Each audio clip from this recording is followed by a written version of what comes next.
तारिक साहब जुड़ चुके हैं हमारे साथ। तारिक साहब, सबसे पहले कमेंट इसी बात को लेकर कि क्या वजह रही, आपका किला ढह गया सर? देखिए, आवाज आ रही है अब मेरी? बिल्कुल। अब देखिए, आपने बात कही किले की, तो किला क्या, जब हमने गोरखपुर जीत लिया था तो योगी साहब का किला ढह गया था क्या? अब देखिए, 2010 के बाद से, थोड़ा सा समय दीजिएगा, सब लोग ने बहुत से आरोप लगाए हैं समाजवादी पार्टी पे कि 2010 के बाद से पॉलिटिकल सिस्टम से किला वगैरह वाली बातें खत्म हो गई हैं। हम रामपुर कब हमेशा जीतते रहे? रामपुर में तो बीजेपी भी नहीं जीती है, मुख्तार अब्बास नकवी साहब जीते हैं। तो मैं ये कह रहा हूं कि ये कोई किले इले की बात नहीं रहेगी, ये पॉलिटिकल जो वोटिंग का पैटर्न है उसमें शिफ्ट हुआ है।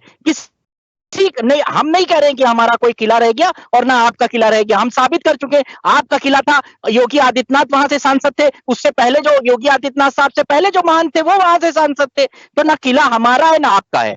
अब दूसरा आरोप जो अखिलेश यादव जी पे लगाया कि भाई एक बात बताइए, नहीं गए वो प्रचार करने, उसके लिए क्रिटिसिज्म भी हो रहा है, उस पे कहा भी जा रहा है, जैसे राजभर साहब ने भी कहा, चलिए ठीक है, लेकिन फिर भी ये समाजवादी पार्टी का इंटरनल मैटर है कि हमारे नेता कहां प्रचार करने जाएंगे और कहां नहीं जाएंगे। प्रधानमंत्री जी क्यों नहीं आए प्रचार करने? अभी इसी को अगर उल्टा कर लें, देखिए हम हारे हैं, उसको स्वीकार कर रहे हैं, हार के बाद आपके ऊपर कई सवाल उठते हैं कि आप क्यों हारे। धर्मेंद्र यादव को सुना जी, आपने आजम खान को सुना जी, कहां स्वीकार कर रहे हैं? आजम खान करें कि देखिए इतनी यहां पर वोटिंग होती थी, यहां पर 9 लोगों ने 6 लोगों ने वोट डाले हैं। वो धर्मेंद्र यादव कहते हैं कि बीएसपी की वजह से हम हार गए, बीएसपी वाले कह रहे हैं हम तो समाजवादी पार्टी की वजह से हार गए, और आप कह रहे हैं कि आपका ये निजी मामला कि अखिलेश यादव कहां प्रचार करने जाएंगे कहां नहीं जाएंगे, फिर आप कहेंगे कि ईवीएम बदली जा रही है।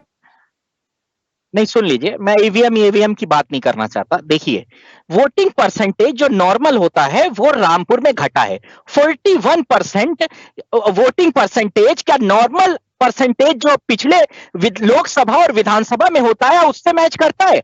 हम 68, 70, 55 और 60 तक टच कर रहे हैं, उसके बाद वोटिंग परसेंटेज इतना कम होता है, कोई ना कोई वजह होगी। ये कंसर्न चुनाव आयोग के लिए भी होना चाहिए कि इसके लिए क्या वजह है।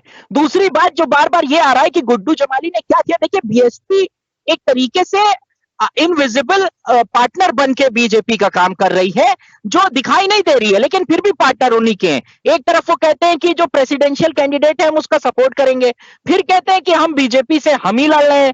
रामपुर में आप चुनाव नहीं लड़ा, अपना कैंडिडेट नहीं लड़ाते, आपका वोट कहीं और शिफ्ट हो जाता है। लेकिन ये सारी बातें हैं, इन सब बातों से ऊपर समाजवादी पार्टी अगर हारी है, हम अभी शाही साहब कह रहे थे कि हम हारते जा रहे हैं, तो क्या आप पॉलिटिकल सिस्टम से हट जाए? विपक्ष का रोल आप क्या चाहते हैं, खत्म हो जाए? हम मुख्य विपक्षी दल हैं, हम हारते जा रहे हैं, तो हम अपनी हार को तो मान रहे हैं। आप भी हारते जा रहे थे जब आप पहली आपकी पार्टी बनी थी, 2 सीट जीतते थे आप, उसके बाद आपकी पार्टी लड़ते हैं तारिक साहब ग्रो किया, तो अप्स एंड डाउन पार्टी के लिए रहते हैं। इतना खर्चा करा दिया आपने, 2 सीट वाला फिर से सर आपके पास पहुंच रहा हूं, जवाब देना चाह रहे हैं, सुभाष सर के पास रिक्वेस्ट है बीजेपी से, एरोगेंस खत्म करें अपने।